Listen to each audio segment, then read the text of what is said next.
Hey y'all, it's Kim. So I think this will be video 4 for Project Mockingbird. There's like 48 pages, and I'll link it in the description of each video.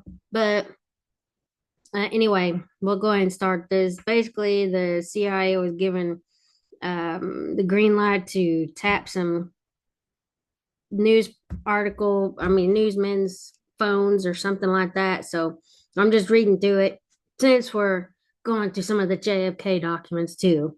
I mean, this was kind of separate and apart. But anyway, this is from 29th of December, 1961. It says memo for the record, subject article by Identity 1 and Identity 2.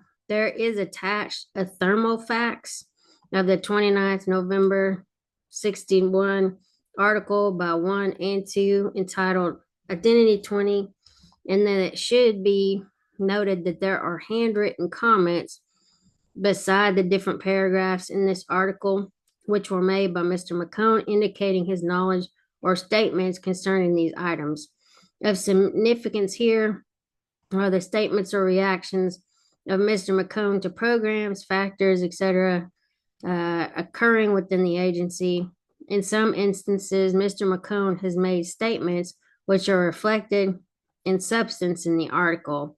In other paragraphs, there are statements which Mr. McCone labeled completely wrong or erroneous. In other instances, Mr. McCone indicates that he had no knowledge of the matter and obviously could not have a reaction. In paragraph 1, Mr. McCone has cautiously expressed an opinion which might be construed as the substance for this paragraph. Now, paragraph 2 is labeled as completely wrong. Paragraph 3 expressed surprise at support of some items, but not conferences. 12 to 15 persons heard my something musings. Identity 14 will confer with Mr. McCone upon his return from the West Coast in an effort to obtain the identity of the 12 to 15 persons. Paragraph 4 and 5 are labeled erroneous, and then paragraph 6, 7, and 8 label all new, no prior knowledge. Paragraph 9, 10, 11, 12, and 13 entitled Identity 42. From the comments noted by Mr. McCone, it would appear that there is some substance to these paragraphs as set forth in Identity 1, Identity 2 column. In considering the above and the substance of previous articles by 1 and 2, it would appear that a source has been developed by 2, Identity 43, which source has current and past knowledge of internal CIA events and activities. Some of the items appearing in these columns clearly show a knowledge of detailed facts not generally known. This would indicate quite possibly that 2 has a current source within CIA.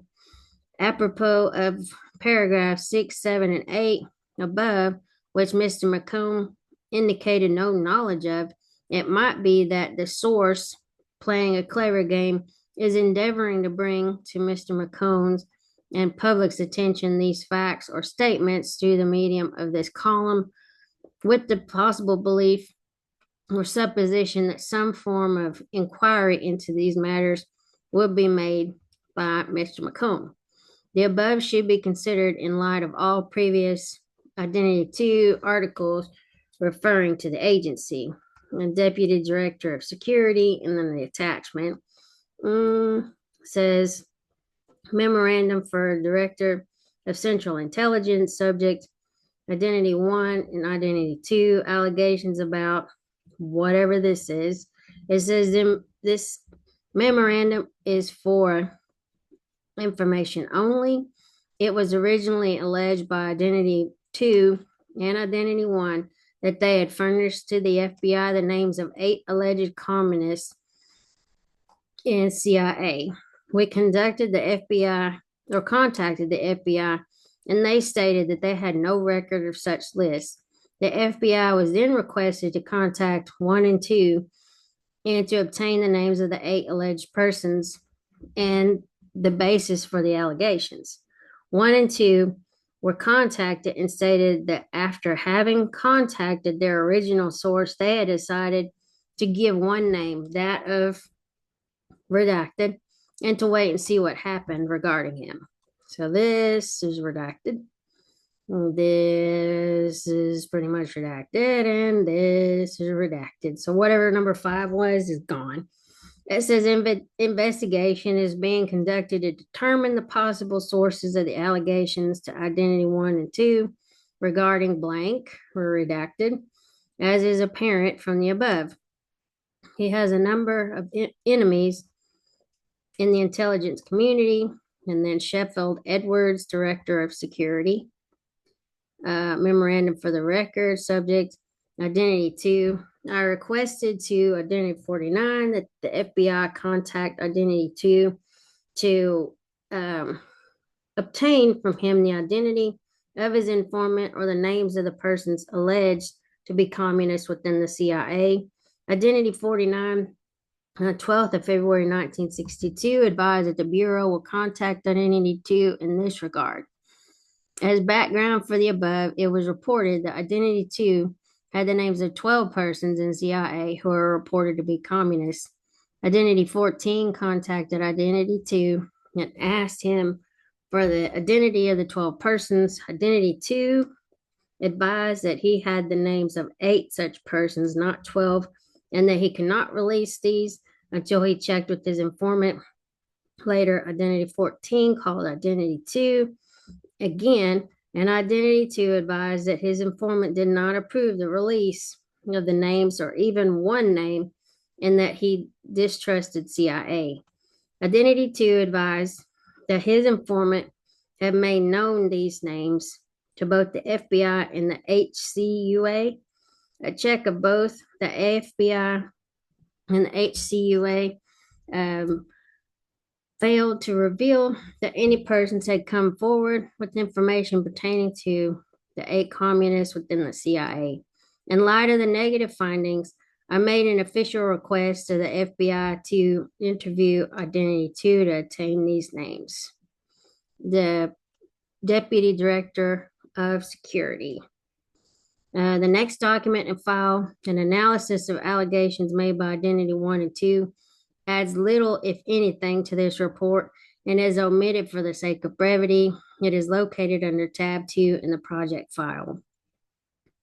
The next document and file, an analysis of the allegations made by Identity 1 and 2, adds little, if anything, to this report. It is omitted for the sake of brevity. It is located under tab 2 in project file.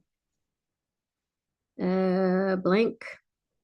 All known contacts of Identity 1 and Identity 2. This is the project file, or this list is in the project file. Blank document, okay. How about I stop here and then we'll start again on this one, because we've got about 13, 14 more pages, unless some of this stuff is completely redacted, but we'll look and see. Anyway.